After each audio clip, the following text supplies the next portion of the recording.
नैनीताल कुमाऊन के पहाड़ों में बसा एक शहर, एक प्राकृतिक झील। ऐसा कहा जाता है माँ सती के नेत्र यहीं गिरे थे और तब से इस जगह को एक पवित्र शक्तिपीठ के रूप में पूजा जाता है। झील तो प्रकृति का वरदान था, लेकिन इस शहर को हिल स्टेशन बनाया अंग्रेज़ों ने अपने समर स्केप के लिए। चांद सी झील, 27 मीटर गहरी और हर मोड़ पे छुपी एक कहानी। ये कहानी है 5000 में नैनीताल को महसूस करने की। जी हाँ, सही सुना, सिर्फ 5000 में दिल्ली से नैनीताल और नैनीताल से दिल्ली, वो भी 2 लोग। एक्सपीरियंस बताइए। थोड़ा चोट लगा पर मज़ा आया। मतलब ऐसे लगा कि अब हम डायरेक्ट नीचे रहेंगे। आनंद विहार से पकड़ी फ्लेक्स बस। तो ये वाली बस भी हमारी बस नहीं है, ये हरिद्वार जा रही है और ये दूसरी बार है जब हमारा पोपट हो चुका है। एसी थी लेकिन नॉन स्लीपर, मतलब हवा तो आ रही थी पर सो नहीं पा रहे थे। फेयर लगा 350 पर पर्सन, मतलब 700 में दोनों का। अगर 380 रुपीज़ के हिसाब से देखा जाए तो आई थिंक बस काफ़ी सही है।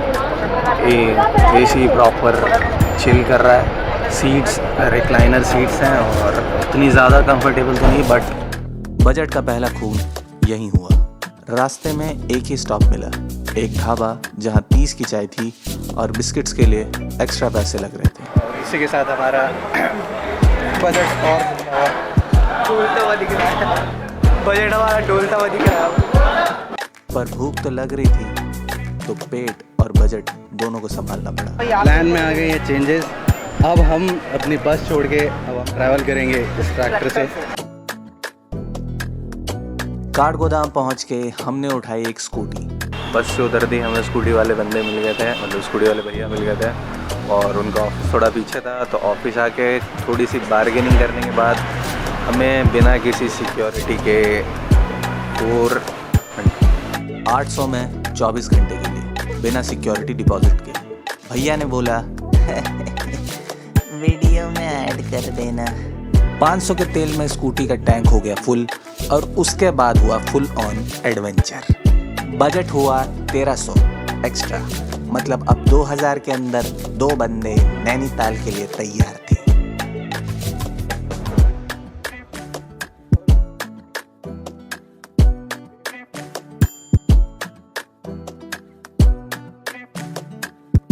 स्टे मिला 200 में पर पर्सन नैनीताल के यूथ हॉस्टल में। तो हम आ चुके हैं अपने हॉस्टल में जहाँ हमें रुकना था और हमें एक बेड पड़ा 200 रुपये का। सस्ता और सेफ। रूम बेसिक था पर नज़ारे मिलियनर है यहाँ लेवल का के व्यू। बिल्कुल भी नहीं। नैनीताल से सीधा निकले कैची धाम के लिए। स्टीव जॉब्स और मार्क ज़करबर्ग यहाँ आके मेडिटेशन कर चुके हैं और हम आए थे बजट ट्रिप पे। तो हमने कर लिए दर्शन कैची धाम के और इस वक्त हम खड़े हैं पार्किंग में। और यहाँ आने का हमें एक्सपेंस जो पड़ा है वो पड़ा है पार्किंग के 60 रुपये। और उसके अलावा प्रसाद हम इस चीज़ में इंक्लूड नहीं करेंगे, क्योंकि प्रसाद आपके ऊपर डिपेंड करता है कि आप 500 से लेके 100 रुपीज़ के अराउंड आपको प्रसाद के चार्जेस मिलेंगे। वो आपकी आस्था के ऊपर है, तो हम उसकी कॉस्टिंग इसमें ऐड नहीं करेंगे। बाकी हमें पार्किंग के 60 रुपीज़ लगे हैं यहाँ पे और पार्किंग काफ़ी। मंदिर में शांति थी और अंदर ग्रैटिट्यूड वाला फील। यहाँ हमें इतना पीस मिला जो शायद ही कोई महंगी ट्रिप दे सकती थी। और खाने पे हमने फुल कंट्रोल रखा। 60 वाले मोमोज से लेके 30 वाली मैगी तक सब ट्राई किया। टेस्ट भी सही था और पॉकेट भी सेफ था। कभी कभी 5000 से ज़्यादा 50 वाली चीज़ दिल जीत लेती है। अगले दिन स्कूटी लेके निकल गए 7 ताल के लिए और वहां से परिता। पानी इतना साफ कि सेल्फी लेके लगता था फिल्टर लगा रखा है। रोड्स एक नंबर और व्यूज फुल पैसे वसूल। और इस सफर के बीच एक बात समझ आई, मंजिल जरूरी है लेकिन असली मजा तो रास्ते में छुपा है। हर मोड़ पे, हर ब्रेक पे, हर टी शॉप पे एक कहानी बन जाती है और कभी कभी ये छोटी छोटी कहानियाँ जिंदगी का असली थ्रिल होती हैं।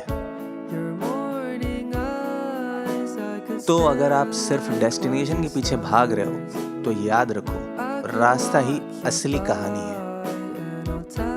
शाम के 9 बजे की जिंग बस पकड़ी, 300 पर पर्सन। एसी थी लेकिन अगेन नॉन स्लीपर, तो आंखों में नींद थी पर सीट में जगह नहीं। काठगोदाम से दिल्ली रिटर्न जर्नी सिंपल था और बजट में था तो फाइनल स्कोर था 7,400 के आसपास।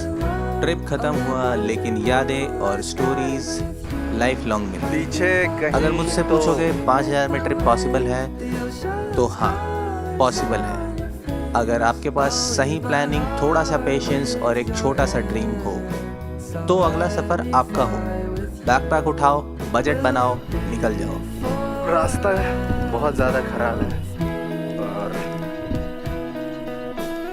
रास्ते में शूट करना उससे भी ज़्यादा ख़राब, लेकिन